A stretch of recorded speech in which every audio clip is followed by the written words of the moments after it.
Jungle. Bonjour à toutes, bonjour à tous, très heureux de vous retrouver pour ce rendez-vous sur la radio qui mouille le maillot Sport FM 100 ans. Vous pouvez nous recevoir aussi, vous le savez, sur le www.sportfmtg.com. Excellentes conditions d'écoute à toutes et à tous. Et bien, le jubilé Emmanuel Adebayor, les choses se précisent, on va en parler. Élection à la Ligue de football de Lomé, 4 listes déclarées. Solim Pochona, tête de liste de Nouveau Départ. Florent Baromda et Gra Kataka, tête de liste Émergence Football. On a Valentin Kodjo Amenti, patron de la liste Nouvelle Dimension. Puis Antonio Tete Amouzou, numéro 1 de la liste Ensemble Servons le football togolais. Rendez-vous le 2 novembre prochain pour le dénouement. Coup d'envoi ce jeudi du tournoi de l'UFOA B catégorie junior à Lomé au stade de Kégué. Et les éperviers juniors commencent face au Niger. Le premier vrai test arrive aussi pour Koubadia Kader, le premier tour des qualifications pour le CHAN 2025, un face-à-face attendu contre le Bénin. Et puis qualification CAN Maroc 2025, faut-il continuer de croire à une qualification ou bien penser déjà à rester à la maison comme depuis plusieurs années déjà? On va analyser. Dingue de Sport invite aujourd'hui le confrère Henri Akodo que vous connaissez. Latif Yuruma sera de la partie. Kelly Akweso aussi, Prosper Agboklou est également attendu. Dingue de Sport, comme toujours, la mise en onde est gérée par Olivier Koudjo Oké et la vidéo dirigée par Sœur Fonelum. Merci de nous faire confiance, bonne arrivée. Merci de nous faire confiance, la radio qui mouille le maillot est bien présente dans cette émission Dingue de Sport. Voilà, on en a jusqu'à 15h, vous le savez, on va saluer nos invités. Henri Akodo, bonjour. Bonjour Franck, bonjour à nos chers amis auditrices et auditeurs de Sport FM. Tout va bien. Merci d'être là. Kelly Akweso, bonjour. Bonjour Franck, bonjour aux auditeurs. Très bien. On va commencer par le jubilé d'Emmanuel Adebayor qui se précise, les choses se précisent, on verra bien, mais on va donner la parole à quelques personnes qui l'ont connu, des journalistes, des anciens joueurs. Et on commence par Edem Boulor qui parle du monsieur.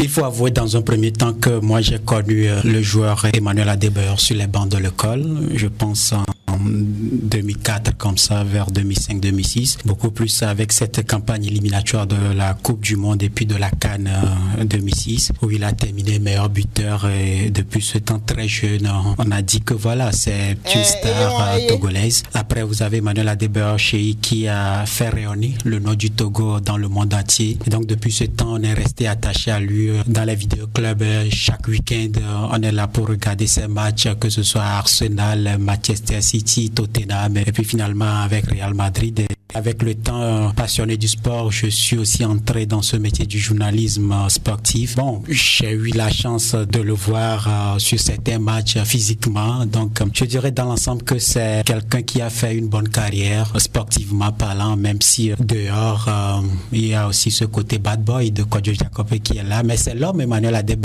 On ne peut pas lui interdire tout ça. Je pense qu'aujourd'hui, au soir de la carrière d'Emmanuel Adebayor, ce qu'il faut retenir, c'est deux choses. L'homme qu'il a été au plan sportif, tout ce qu'il a fait footballistiquement parlant, et après en dehors du terrain aussi, les histoires avec les fédérations, ainsi de suite.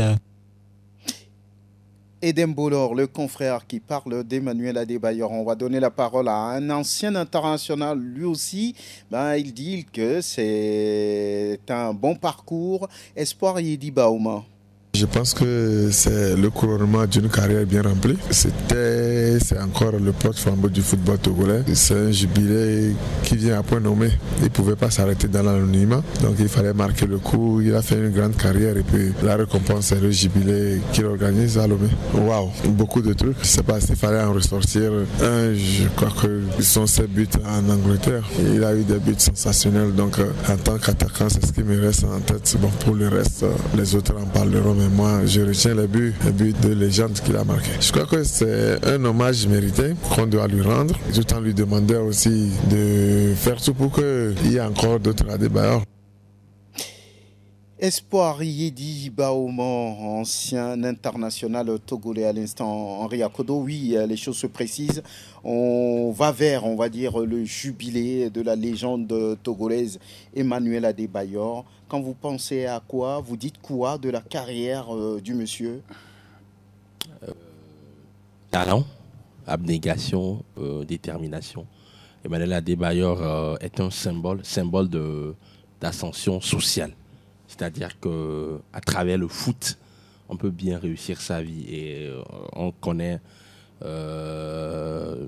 d'où il vient. C'est-à-dire c'est un enfant du bled, pour parler comme au quartier. Et qui, au fil des années, à cause de ce talent inné qu'il a en lui, qu'il a peaufiné, parce qu'il faut savoir que le talent, sans le travail, se dépérit peu à peu. Lui, il a eu la chance de rencontrer certaines personnalités qui l'ont aidé à pouvoir éclore, à pouvoir s'éclore. Et finalement, c'est une carrière légendaire, une carrière tout simplement exceptionnelle.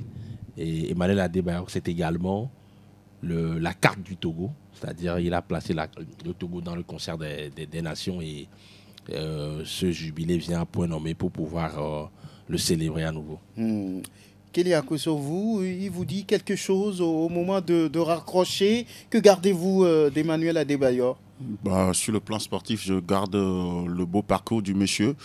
Parce qu'au début de sa carrière, ce n'était pas du tout évident d'avoir la carrière qu'il a eue quand on sait les conditions dans lesquelles il a quitté Kodjo-Viakopé pour la France. Ce n'était pas donné, mais il a réussi quand même à s'imposer là-bas du côté de la France. Et puis après, tout le monde connaît l'aventure jusque là où il a mené. Donc je pense que Emmanuel Adebayor, aujourd'hui, c'est un modèle de réussite pour la jeunesse togolaise et africaine à un autre niveau donné. Parce que parti du Togo pour aller au FC Metz et parcourir des grands clubs européens et surtout s'imposer et faire des exploits, notamment Arsenal, le Real Madrid, Man City et tout, avec plusieurs matchs et plusieurs buts, dans des moments importants de ces clubs. Je pense que chez aujourd'hui, il arrive avec le recul.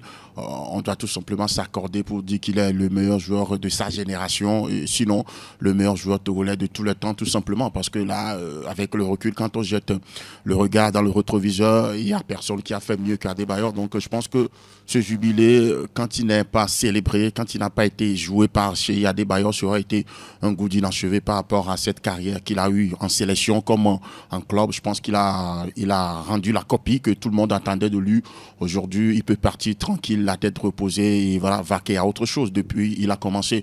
Ce qu'il faut garder de lui, c'est le sportif. Le monsieur, il n'a pas souvent fait l'unanimité, mais il reste à Adebayor. Il a son caractère, il est comme ça. Il faut l'accepter et puis faire avec. Oui, Latif, je reprends sur le dernier point avancé par Kelly. Oui, après tout, au-delà de tout ce qu'il a connu, de son talent, Adebayor reste un humain. Parce qu'il a fait des choses que les gens n'ont pas appréciées, n'ont pas acceptées, mais c'est Adebayor. Oui, c'est Adebayor. Il reste humain, comme vous l'avez dit. On retient quand même que, sportivement, c'est ça, quoi. C'est notre lumière, il n'y a rien à dire. C'est le meilleur de tous les temps. On n'a pas connu les Kaolo, d'accord. Mais quand nous, on fait la somme de l'histoire et du présent, je me dis, c'est le meilleur Togolais de tous les temps. Adebayor, c'est l'icône, il n'y a rien à dire, c'est notre carte de visite. Maintenant, étant humain, il n'a pas fait l'unanimité sur certains aspects.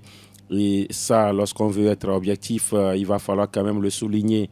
Mais ça n'enlève en rien l'homme qu'on a eu. On voudrait quand même avoir d'autres Adebayor avec les mêmes caprices que de n'avoir rien, quoi. Donc, je me dis, aujourd'hui, il faut célébrer quand même cette carrière-là. Si on n'avait pas ce jubilé, je me dis, ça aurait un goût d'inachevé, comme l'a dit quelqu'un. Et donc, on le prend comme ça.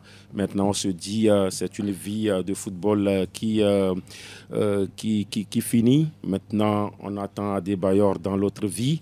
Et j'espère que dans cette autre autre vie, quand même, il fera aussi quand même ce qu'il a pu faire en football. Voilà le mal qu'on peut lui souhaiter. Voilà, donc avec des dates arrêtées depuis un moment, ça a commencé avec le tournoi féminin à la dernière fois à Takpamé et les jeunes filles qui étaient très contentes de voir, d'être à côté voilà, de cette icône-là, d'Emmanuel Adebayor, et qui profitent pour lui demander de l'aide, de les aider à devenir, on va dire, des footballeuses professionnelles, pourquoi pas, de leur envoyer du matériel. Donc c'était une occasion pour eux ou bien pour elles de s'exprimer. On attend donc la phase finale à Lomé très prochainement, avant même le jour J, avec ce grand match qui va réunir beaucoup de joueurs africains, des légendes comme Samuel Eto'o, les Nouan Kokanou, les Djedje Okocha sont attendus ici. Un grand concert également attendu au stade municipal de Lomé. Donc oui, ça se rapproche tout simplement et on va y aller comme ça et avec,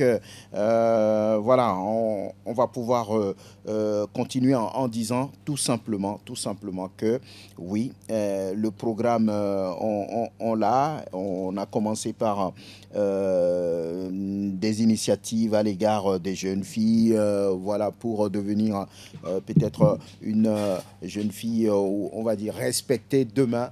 Il faut savoir faire les choses, comment s'y prendre. Et je pense que oui, on l'a vraiment, vraiment fait. On attend ce jour J parce que on estime déjà que le stade de Kéké sera plein à craquer. Il n'y a rien à dire, Henri. Stature, sa posture, c'est-à-dire il est inspirant, il est populaire, il est immensement populaire, il est aimé des Togolais malgré ses frasques. Vous l'avez rappelé, il est humain. C'est pas un ange, Emmanuel Adebayor. Oui. C'est pas un ange. Et quand vous aviez grandi dans un contexte assez difficile, où il y a eu énormément de contingences, d'impondérables, parfois, votre nature humaine peut prendre le dessus sur l'icône que vous êtes. Et on peut on peut pardonner en fait, exactement, parce que on n'est pas la nature humaine est inhérente à des erreurs individuelles, à des erreurs. Donc après tout cela, il garde quand même sa popularité.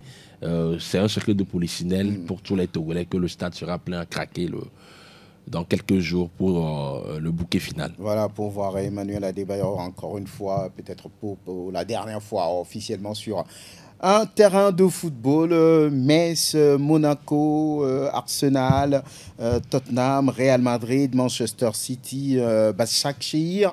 Mais qui pourrait rêver encore mieux d'un tel parcours pour le capitaine, le numéro 4 togolais.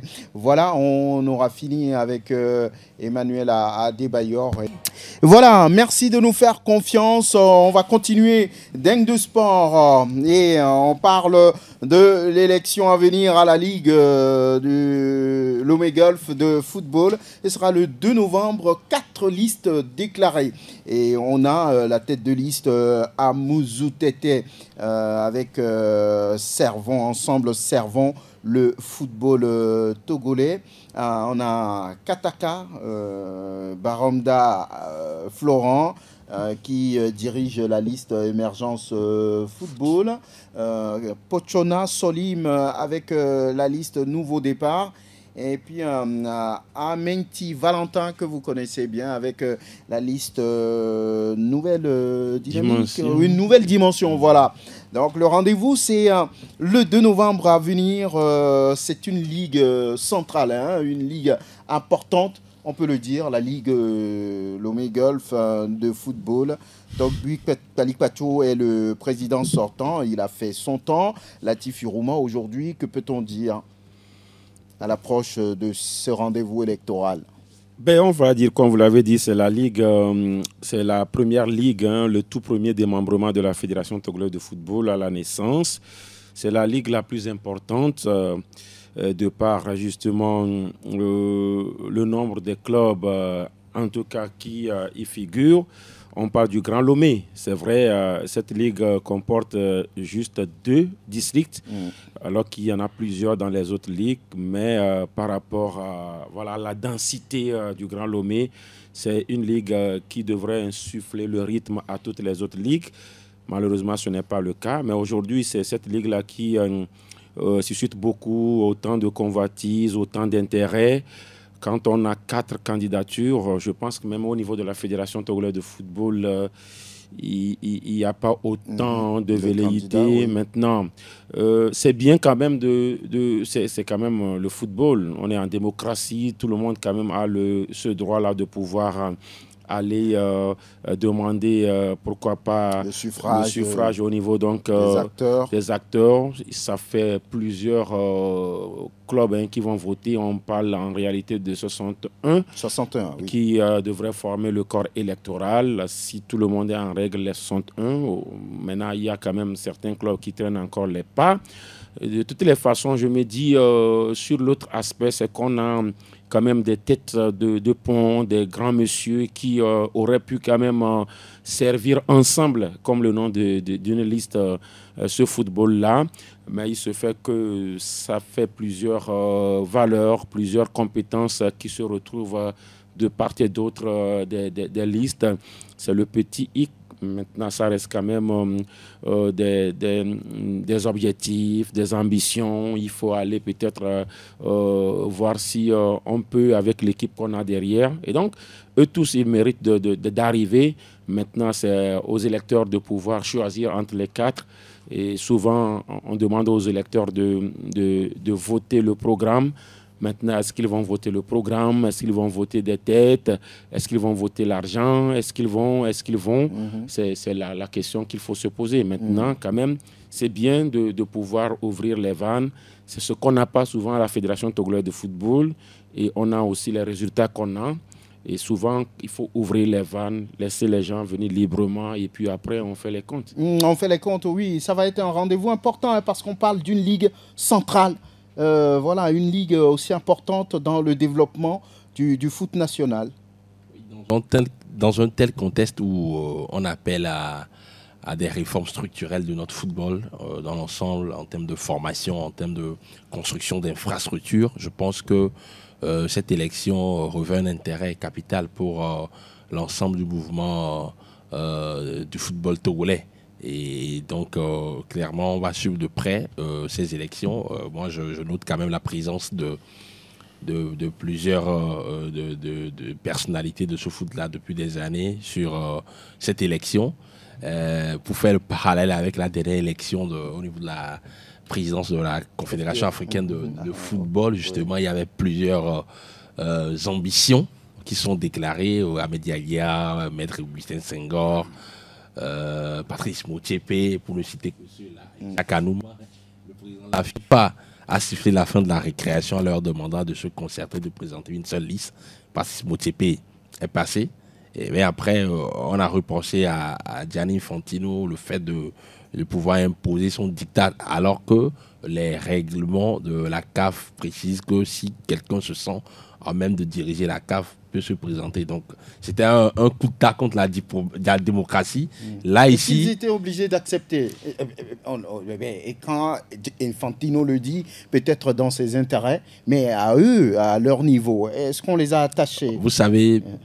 Bien que moi, en fait, le rapport de force ne plaidait pas, ne militait pas pour ces candidats-là.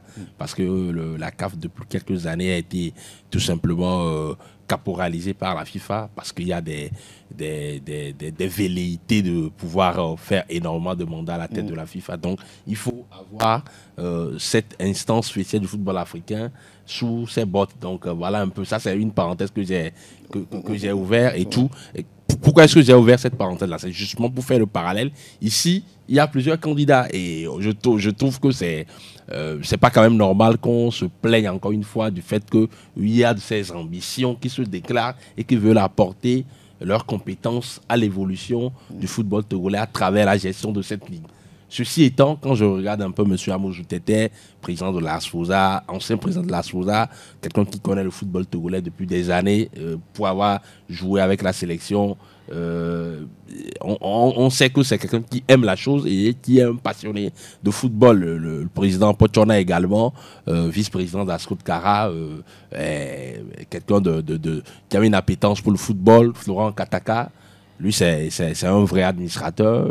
N'ayons pas peur de le dire, depuis des années, il se bat avec le Centre Swallows. Le Centre Swallows, peut-être l'un des meilleurs centres de formation du Togo, même si cela ne va pas plaire à plusieurs personnes. Il faut être objectif. Et après, M. Amouzou et Amenti Valentin, il n'est plus à présenter. C'est un monsieur qui travaille dans l'ombre depuis des années. Donc, je dis, le profil varié de ces différents candidats suscite quand même beaucoup d'intérêt. On va espérer qu'à la fin, que le meilleur projet puisse l'emporter et qu'à la fin, on puisse avoir véritablement une certaine réforme au niveau de cette ligue-là, qui est dans une sorte de torpeur, de léthargie depuis des années. Latif l'a dit, c'est la ligue qui doit pouvoir impulser, enclencher la dynamique du renouveau du football togolais, et ces élections du 2 novembre sont très attendues.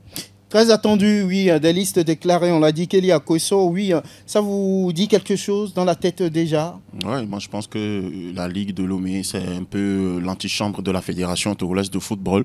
Contrairement à cette fédération, on n'a pas la possibilité d'avoir plusieurs candidatures lorsque les élections approchent. C'est tout le contraire que nous remarquons au niveau de la Ligue. Donc je pense que c'est quand même bien de donner l'opportunité à tout le monde de vouloir postuler à ce poste de président de la Ligue régionale de football Lomé Golf. Maintenant, Latif a parlé de l'électorat. Moi, je pense que c'est à ce niveau que l'inquiétude se situe à chaque fois dans presque toutes les élections sur le plan national ici. Il faut voter le nom, est-ce qu'il faut voter le projet, est-ce qu'il faut voter l'argent, ainsi de suite. Donc la plupart du temps, c'est ceux qui mettent beaucoup plus le pactole qui arrivent donc à remporter les élections au niveau de plusieurs institutions ici sur le plan national. C'est la triste réalité. Maintenant, quand on veut passer à un renouveau au niveau de notre football, je pense que ça passe par une réflexion au niveau de l'électorat, que les gens oublient un peu leur ventre et qu'ils votent le programme véritablement, afin que celui qui viendra puisse faire le travail. Tous ces noms qui sont en position pour briguer ce mandat au niveau de la Ligue, je pense que ce sont des gens qui ont déjà travaillé pour ce football de par le passé. On ne va plus les présenter. Surtout le président de l'ASFOSA, l'ancien président de l'ASFOSA, il a été footballeur, il a été dirigeant de club, il dirige actuellement l'association des anciens joueurs de football du Togo. Et puis voilà, il a beaucoup de bagages pour pouvoir gérer la Ligue. Donc je pense que Florent Kataka, il n'est plus à présenter. On l'a dit, lui aussi, il a fait beaucoup de choses, surtout le football à la base depuis plusieurs années à travers 2A Foot et le centre Swallows qu'il gère de maître depuis plusieurs années. Déjà, moi, je pense que tout ça réuni, normalement, si c'était une seule liste, on dirait, voilà, ça va se faire parce que ce sont des têtes bien faites et bien pensantes qui sont là pour gérer la Ligue. Malheureusement, les forces sont dispersées, mais on espère que voilà, la liste qui aura le meilleur programme sera votée, et après, ça sera véritablement un véritable renouveau au niveau de la Ligue de football Lomé Golf pour l'intérêt du football togolais en général. On aurait aimé avoir toutes ces têtes sur une même liste, hein. Mais ça va faire bien. Florent Kataka, Antonio Amouzou Tete, Solim Pochona, Kodjo Amenti Valentin, mais toutes ces têtes sur une liste, par exemple, ça va faire waouh. Mais bon. Et qui devait être président? Mais je ne sais pas. Voilà, c'est là, tout le monde veut être président. Il ne suffit pas d'être président, il faut avoir les choses dans la tête. Je vais jeter un pavé dans la mare, peut-être pour les prochaines élections au niveau de la FTF, Fédération togolaise de football. Ils vont s'entendre pour faire une liste commune et y aller. Pourquoi pas? Voilà. Ah, les quatre là. Oui, les quatre, c'est ça. Exact. Pourquoi pas? Voilà. On attend donc la publication des listes, l'ouverture des campagnes pour qu'on en parle un peu plus en profondeur ici sur Sport FM. On va parler du tournoi UFOAB qui s'ouvre demain ici à Lomé. Voilà le Togo qui accueille le tournoi des moins de 20 ans. Et oui, Metokodo qui est confiant et qui en appelle aussi, on va dire, à la mobilisation du public. Il en fait d'ailleurs un défi personnel. Les ambitions du Togo, c'est d'être qualifié pour la CAN U20 de 2025. Il va falloir des joueurs aussi intéressants, des joueurs assez forts, puisque vous avez dans votre groupe le Niger, le Ghana et le Bénin. Qu'est-ce que ça vous dit? Vraiment, on a de sérieux prétendants, mais ça ne veut pas dire qu'ils sont plus forts que nous. C'est le football. Nous aussi, on s'est préparé. On a déjà joué contre le Bénin, le Niger. Au moins, on a une vision sur cette équipe, mais actuellement, je ne veux pas dire que l'équipe actuelle, on le connaît. Mais nous sommes en football et on va toujours donner le meilleur de nous-mêmes. Comment avez-vous fait votre sélection? C'est à partir des centres de formation du championnat national, deuxième, première. Comment avez-vous réussi à réunir, à rassembler vos joueurs? Oui, c'est à la base des joueurs évoluant dans le championnat togolais, D1, D2, et d'autres qui sont venus du Ghana dans les centres de formation et d'Europe. Voilà, Ametokodo Mensah King, le patron des juniors togolais. Il a enfin un défi personnel parce que depuis son arrivée, il n'a rien réussi avec cette sélection. Et cette fois-ci, il pense qu'avec le public, qu'avec le fait de jouer à la maison, ça pourrait apporter, ça pourrait changer. Le Togo qui commence face au Niger. Oui, on joue au Togo, d'accord, c'est un élément important. Sauf que voilà, on ne sent pas quand même que le Togo accueille un événement. Il faut quand même avoir le courage de le dire. Ça démarre le 17, mais plusieurs sont ceux qui se posent encore des questions. C'est quand on joue, c'est où ça se joue. Je me dis que le Togo ne fait pas assez autour donc, de côté communication, on a manqué de communication. Même au plan organisationnel. Oui. Écoutez, ces enfants-là, est-ce qu'ils sont mis dans de bonnes conditions? Je ne vais pas dire qu'ils sont maltraités, mais ils ne sont pas bien traités. Il y a eu même des mouvements d'humeur tout récemment, les enfants qui étaient au bord d'une grève. Vous comprenez, quand on parle d'une grève avec les U20, écoutez, parce que là, quand vous allez à une compétition, les enfants qui n'ont même pas du matériel, on parle des enfants qui n'ont pas de vraies chaussures, qui n'ont pas... ça, c'est le minimum, hein. Avoir même de bonnes chaussures, c'est le minimum. Il a fallu des mouvements d'humeur pour que voilà, on puisse trouver quelque chose à ces enfants pour qu'ils puissent s'équiper. Il n'y a même pas de disposition. Si vous gagnez, par exemple, qu'est-ce qu'on vous promet? Il n'y a rien de tout cela. Et quand il n'y a rien de tout cela, moi je dis les ambitions, l'entraîneur, il fait un forcing personnel en disant oui, je veux faire ci, je veux faire ça. Mais lui-même, est-ce qu'il est véritablement mis dans les conditions? Donc moi je dis, c'est à ce niveau maintenant, le 12e homme, espérons qu'il fasse le déplacement. Parce que voilà, les Togolais sont déçus des derniers résultats des éperviers du Togo. Et quand c'est comme ça, ils étaient déçus aussi des deux clubs éliminés le même week-end. Je parle d'Asco et de la SCK. Et voilà quoi. Je me dis, il ne faudrait pas que ces résultats-là déteignent sur ce que le public devrait apporter à cette équipe des éperviers U20.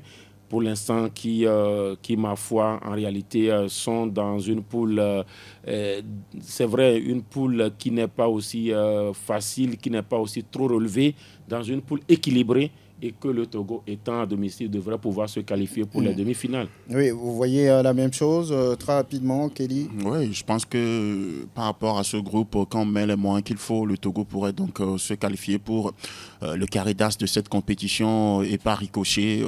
À la prochaine CAN de la catégorie. Tenter une qualification pour la prochaine CAN de la catégorie. Mais là, je suis resté sur ma faim avec nos sélections de jeunes depuis plusieurs années déjà. Il y a une certaine négligence de ces sélections de jeunes. Là, on laisse le coach faire seul le travail, on ne lui donne pas les moyens qu'il faut. Maurice Noutudien ne dira pas le contraire. Aujourd'hui, Ametokodo, après plusieurs échecs, essaie donc de nous redonner encore de l'espoir.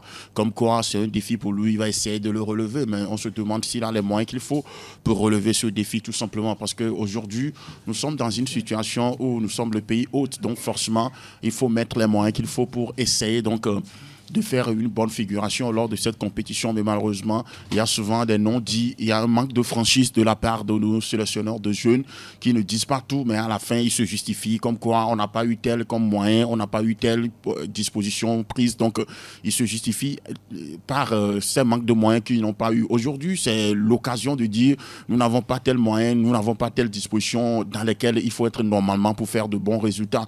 Quand on parle de mouvement d'humeur de la part des des U20, ça veut dire que naturellement, les conditions ne sont pas réunies pour que les jeunes Togolais puissent faire de meilleures prestations lors de cette compétition. Ben, on croise les doigts toujours pour nos ambassadeurs. Mais je pense que en vrai, moi, j'attends rien de cette compétition venant de cette sélection des éperviers du tout. Vous n'attendez rien, vous aussi, Henri?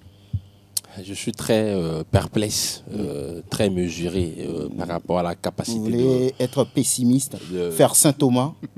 Mais clairement, parce que moi, l'objectivité me commande de pouvoir dire, en fait, l'état dans lequel se trouve cette élection, c'est pas un état propice à pouvoir faire un résultat.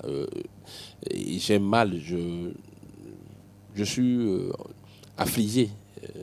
Je ne suis pas très dur. Je suis affligé parce que à chaque fois, à chaque veille d'une telle compétition, c'est les mêmes éléments de langage, c'est les mêmes propos, les mêmes discours. On va essayer, on va se battre pour voir ce que ça va donner. Voilà, on se fait éliminer.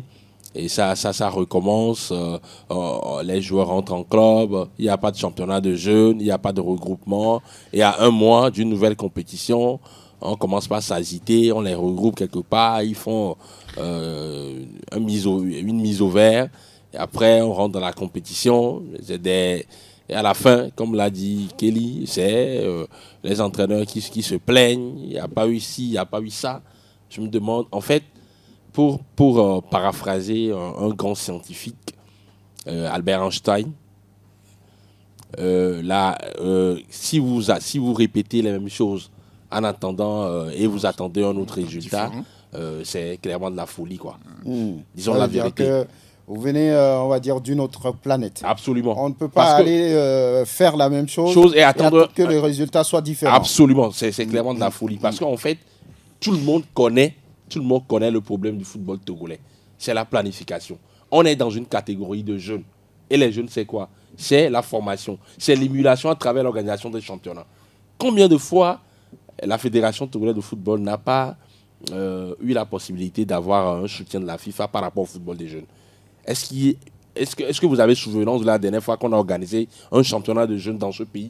Alors que les autres le font. Les Burkinabés ne sont pas mieux nantis que le Togo, que les Togolais. Les Ghanéens non plus, les Béninois non plus. Les Ivoiriens, ne parlons même pas de centre de formation. Donc, il faut qu'on arrête de nous distraire, en fait. C'est-à-dire que c'est les mêmes choses, on participe, mais on ne se qualifie jamais.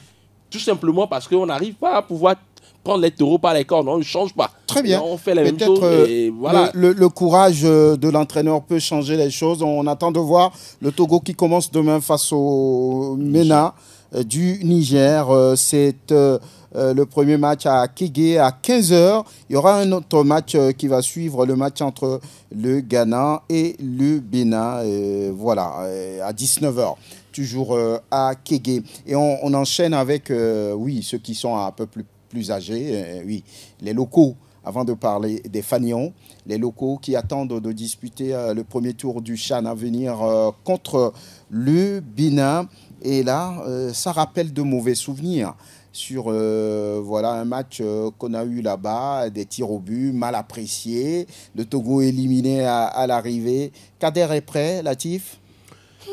Kader est prêt, difficile de le dire, parce que, vous savez, le Bénin a repris son championnat.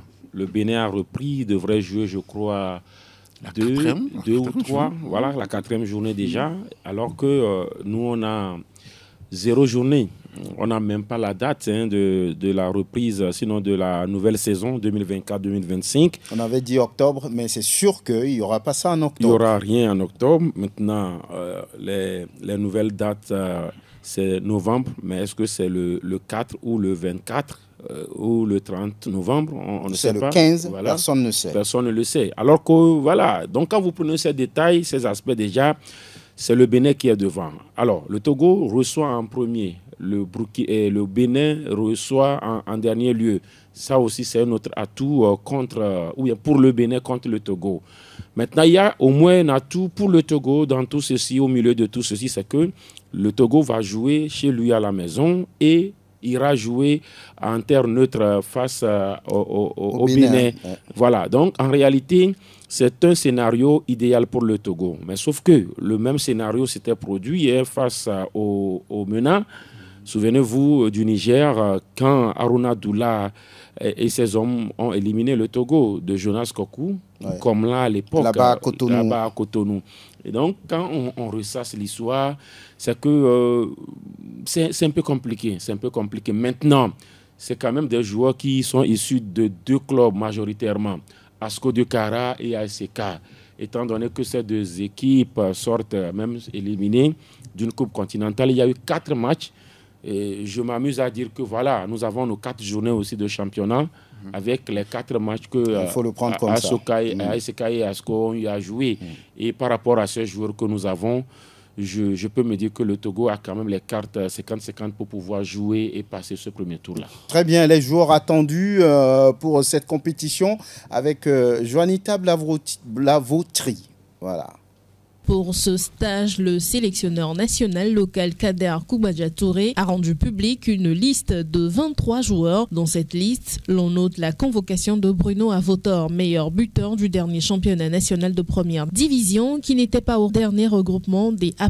Autre joueur convoqué pour une première fois, Raoufou Changade, latéral gauche de Tambo de Dacha. Voici la liste complète des joueurs convoqués. Les gardiens de but, Agbagla Vigninou Kofi et Sama Mahadi Oudasko de Kara, puis Tondoro Sissé de Goulesu. En défense, on retrouve Amouzou Roland, Herman, Madjeje Jalilou, Bodé Abdul Sabour, Adjessi Kofiche Georges Tous Dasko de Kara, Sama Halimou et Holete Benjamin de la SCK. Les milieux de terrain convoqués sont Ouro Gafo, Suleiman de Gomido, Amekouji Kokuvi Doji et Agbetogo Antoine de la SCK, Abalodeni Tchadenou Farid et Vissikou Kodjo Richard Dasko de Kara, puis Bouraïma Akondo Hassan de l'Entente 2. Enfin en attaque, ils sont 6 à être appelés. Il s'agit d'Akoro Bilali, Ouro Tagwa Marouf et comme l'envie Komi Arnaud d'ASK, Avotor Koko Bruno de la SCK, Klupo Koko et Atisso Daniel Dasko. Pour rappel, le Togo affronte le Bénin le 27 octobre à l'aller, puis le 2 novembre au retour pour le compte du premier tour des préliminaires du CHAN 2024. Voilà, Juanita Blavotri, merci. On va revenir sur le sujet.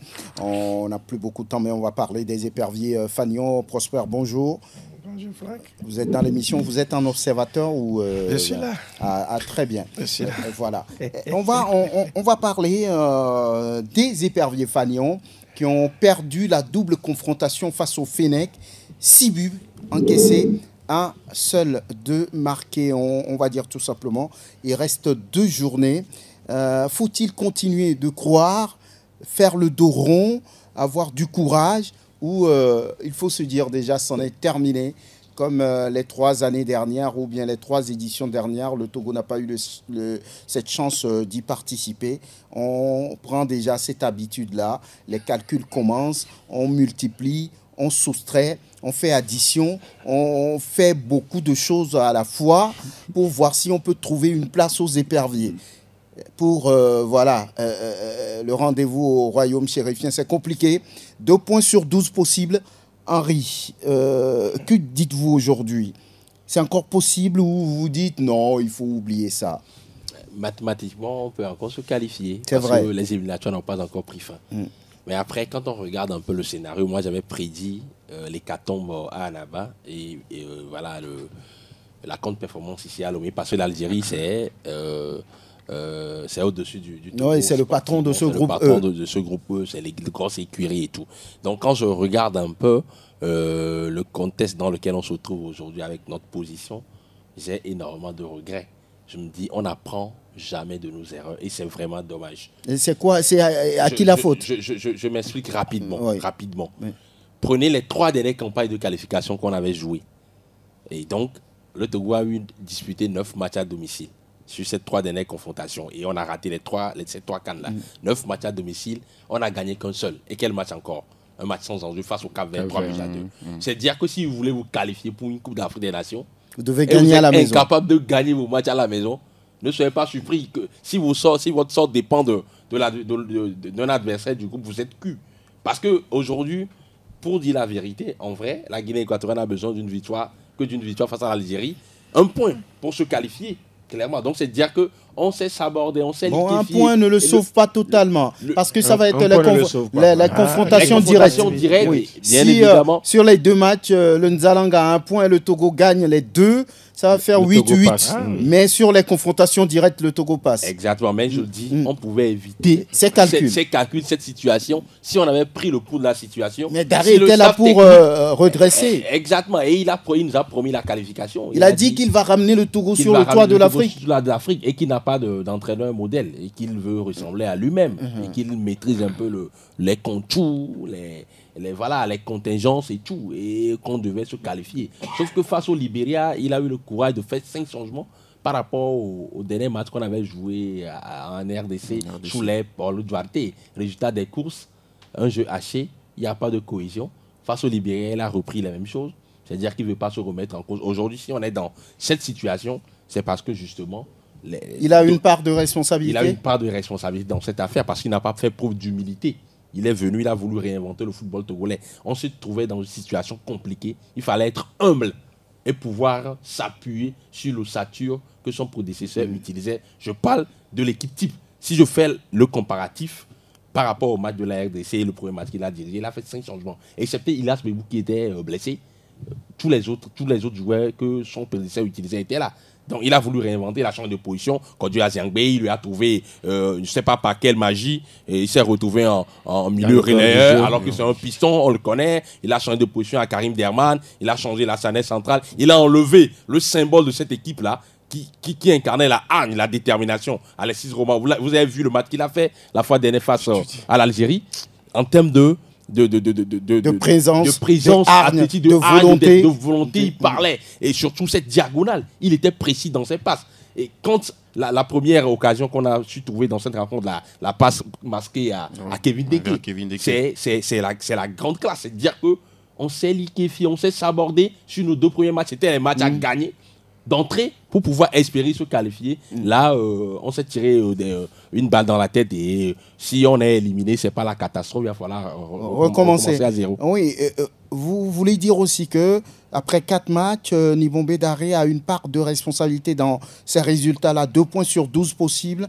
Il a tenté de chambouler les choses et il s'est fait piéger. C'est votre avis aussi? Oui, je pense qu'il a tout cassé, on l'a dit. Il a tout cassé sur le premier match. Déjà sur le premier match, il a tout cassé. Et ça a commencé par là. En réalité, aujourd'hui, le Libéria est déjà éliminé, 1 point, éliminé mathématiquement. Et ce Libéria-là a pris 100 points ici à Lomé. Et je pense qu'on s'est tiré une vraie balle. Moi, je dis, dans les pieds. À partir de ce premier match. À partir de ce premier match-là. Parce que c'est le petit poussé de cette poule-là. Mais là, le Libéria a pris 1 point ici. Il a cassé l'équipe, on a eu à le dire. Mais il s'est entêté par rapport au match de la Guinée équatoriale. Il s'est entêté, parce que quand je me dis il s'est entêté, écoutez, la charnière centrale, c'est parce que Homao et puis Boateng étaient blessés et donc il a dû mettre autre chose. Ça n'a pas marché. Mais regardez l'équipe qu'il a alignée face à l'Algérie ici à Lomé lundi. Cette équipe-là, quoi qu'on dise, n'a pas démérité. Alors si Daré était parti sur une base qu'il est venu trouver, je pense qu'on n'allait pas être dans cette situation. Parce que, comment on dit, Henri parlait des pistons par exemple. Aziangbe a retrouvé son rôle de piston. Il a été... Et comment on dit, Youssoufou Até. Regardez le match qu'il a sorti par exemple lundi. C'est vrai, en deuxième partie, il a raté ses centres. Mais d'abord, il faut quand même essayer de faire les centres avant de pouvoir peut-être bien les ajuster. Mais alors, quand il a repositionné même le petit Evra à Bagnon, vous avez vu qu'il y a eu du mieux. Il y a eu du mieux dans ce qu'on a... C'est vous qui ne comprenez pas. Ces joueurs comprennent. Oui, mais écoutez, ça aussi, c'est notre débat carrément. Parce que moi, je dis, Daré, c'est notre frère, mais au plan entraîneur, il se voit trop beau. Moi, je dis, Daré, c'est notre frère. Mais quand on aime, qui aime bien, châtie bien. Daré se voit trop beau. Quand moi, j'ai commencé le journaliste, Daré n'était pas en sélection. Moi, j'étais journaliste quand Daré n'était pas en sélection. Donc, aujourd'hui, et puis moi, j'ai joué au football. J'ai joué au football. Donc, quand Daré dit... à quel poste un défenseur, attaquant, milieu? J'ai eu la chance de jouer à 4 postes. 4 postes. Vous êtes polyvalent. Alors. J'ai joué même à 5 postes. Bon, on va faire ça. J'ai été gardien de but. Moi, j'ai été gardien de but. J'ai été stopper. J'ai été libéraux. J'ai été 6. J'ai été latéral. Mais quand aujourd'hui... Écoutez, quand Daré dit que nous, on est journalistes, on ne comprend pas, moi je dis c'est une insulte à la presse. Ce n'est pas possible. Et puis, un entraîneur peut ne même pas jouer au football, mais il devient un entraîneur. On peut ne pas jouer au football, devenir un entraîneur. Et aujourd'hui, il y a des joueurs qui sont devenus des journalistes. Il y a des joueurs aujourd'hui qui sont devenus des consultants. Et le consultant, il est dans le même box que les journalistes. Vous voyez souvent... Il décortique. Très bien. Et quand Daré dit à la conférence de presse où on peut retrouver des journalistes, des consultants, que nous on ne comprend pas, mais c'est une insulte. Mais c'est notre frère. On va pas. Ça dit quand ton pied prend les déchets, sur la poubelle. Latif, je suis désolé. Enfin, vous permettez rapidement. Latif, je suis désolé. En fait, quand vous désolé acceptez... de quoi quand il dit que c'est notre frère? Absolument. Non, c'est notre frère. C'est un frère, mais on ne va pas être complaisant envers un frère qui n'a pas conscience du poste qu'il occupe. C'est-à-dire, quand vous acceptez un challenge de ce poste d'une telle responsabilité, il faut avoir de la mesure, de la tempérance face aux journalistes qui font le travail. Qui, hier, l'ont soutenu. Absolument. Je pense que c'est tout simplement... Il a traduit à travers cette petite phrase-là l'état d'esprit dans lequel il se trouve. Moi, je l'ai vu venir depuis. C'est-à-dire, c'est un monsieur qui doit faire preuve d'humilité, de courtoisie envers les journalistes. Parce que le football aujourd'hui est une industrie, c'est une science. Il faut être rationnel. Et les journalistes sont à même de pouvoir décrypter ces choix, d'analyser ces faits et gestes. Il y a de ces journalistes qui passent des heures et des heures à pouvoir voir des matchs, à pouvoir se former à la chose tactique. Donc, on n'a pas de leçon à recevoir de lui. Dire aux journalistes qui ne peuvent pas comprendre son dispositif tactique, c'est faire preuve d'insulte envers ces journalistes, d'arrogance, de suffisance, de condescendance. Il faut qu'il se corrige. Il est monté un peu sur son piédestal par rapport à cette déclaration parce qu'en réalité, Latif l'a dit, c'est pas forcément ceux qui passent des diplômes d'entraîneur qui peuvent faire des analyses des matchs de football. Tout le monde a une certaine notion dans ce sens quand on est dans le football ou quand on est journaliste forcément. Donc déjà, il s'est tiré une balle dans les pieds tout seul en disant qu'il va replacer le Togo sur le toit de l'Afrique et pourquoi pas du monde. Déjà, le Togo n'a jamais été sur le toit de l'Afrique. Voilà, donc déjà, le Togo n'a jamais été sur le toit de l'Afrique. Donc je pense qu'il s'est vu trop beau, comme Latif l'a dit. Maintenant, le moment est venu qu'il fasse profil bas, qu'il comprenne que c'est une cause nationale et que s'il doit réussir dans ce domaine, il doit s'associer aux journalistes, travailler de concert avec ces journalistes au lieu de déclarer la guerre à la presse togolaise parce que franchement, s'il commence comme ça et il continue comme ça risque de ne pas lui faire du bien. J'espère qu'il a ouvert la guerre et il est prêt pour aller au front. Oui, Prosper. Il a commencé. Il va pouvoir terminer. Il utilise quelle arme? Je ne sais pas. Oui. Non, je crois que les uns les autres ont dit ce qu'il fallait. Il faut que notre frère s'humilie pour gagner. Ça, je crois que c'est ça qui fait la différence. Et quand vous êtes un homme qui veut réussir, il faut écouter. On a dit, on a besoin du plus petit que soi. Et ça, je crois quand même que il aurait écouté ce que nous avions dit dès le départ. Avec l'équipe que nous avons vue la dernière fois, il aurait gagné contre le Libéria. Il aurait battu la Guinée équatoriale avant de souffrir, je dis, contre les deux comme ça. Maintenant, il s'est laissé, il a donné le bâton pour se faire battre. Bon, maintenant, il va falloir qu'il apprenne de cet échec-là, parce que la dernière fois, on ne mérite pas, on mérite de revenir au moins au score contre l'Algérie, parce qu'il y avait eu tellement d'occasions pour qu'on revienne. Donc, je crois qu'il nous écoute, pourvu qu'il ne continue pas de prendre la presse comme ennemi, qu'il plutôt s'agisse à travers ce que nous disons, et ça va l'aider. Vous croyez en l'avenir encore de Bon, moi, je l'ai toujours dit. Je suis resté toujours pessimiste parce que je dis là où on en est, franchement, quand vous regardez... mathématiquement, on n'a qu'à toujours dit ça. Oui, on a toujours dit ça mathématiquement. Les supporters togolais depuis plusieurs années sont devenus des mathématiciens. Il n'y a rien à faire. Ce sont les calculs qui guident ce monde-là. Et donc, moi, je dis, si on était à la CAN en 2017, c'est parce qu'on a sorti les calculettes. Hein. Ah ouais. Oui, en 2017. On a pu gagner le match à domicile. On a pris 7 points sur 9. Oui. À domicile. Là, on s'est grillé. Oui, on a 1 point sur 2 matchs. Oui. Non, on a 2 points. Non, en fait, à domicile. On a 1 point sur 2 matchs. Sur 6. On a abandonné. On a un match capitalissime. Oui. À Borovia face au Libéria. Qui est déjà éliminé. Mais c'est pas gagné d'avance ce match-là. Vous aurez une finale ici à Lomé. On va tenir les calculs. On s'est compliqué la tâche tout seul. Donc, on attend. On espère que le Nzalang ne batte pas l'Algérie et qu'on batte le Lone Star et qu'on vienne s'offrir une finale ici. En fait, c'est ce scénario-là que tout le monde envisage en fait. Voilà, qu'on s'offre une finale ici contre donc le Nzalang national. Est-ce que Olivier connaît cette chanson? Il y a de l'espoir pour toi. Jésus est la solution. C'est un Ivoirien. La Côte d'Ivoire a été battue hier. Ouais, exactement. Oui, voilà. Mais on va garder espoir comme Latif le demande. On verra bien ce que ça va être. C'est juste au mois de novembre. C'est des éliminatoires très rapprochés. 2 matchs en septembre, 2 matchs en octobre, 2 matchs en novembre. Et puis c'est tout. Voilà, on saura si on prendra le chemin du royaume chérifien. Merci Prosper, merci Latif, merci Henri, merci Kelly Akweso. Alors, merci à Servonelam pour la vidéo. Merci Olivier Koudio. Ok, à bientôt.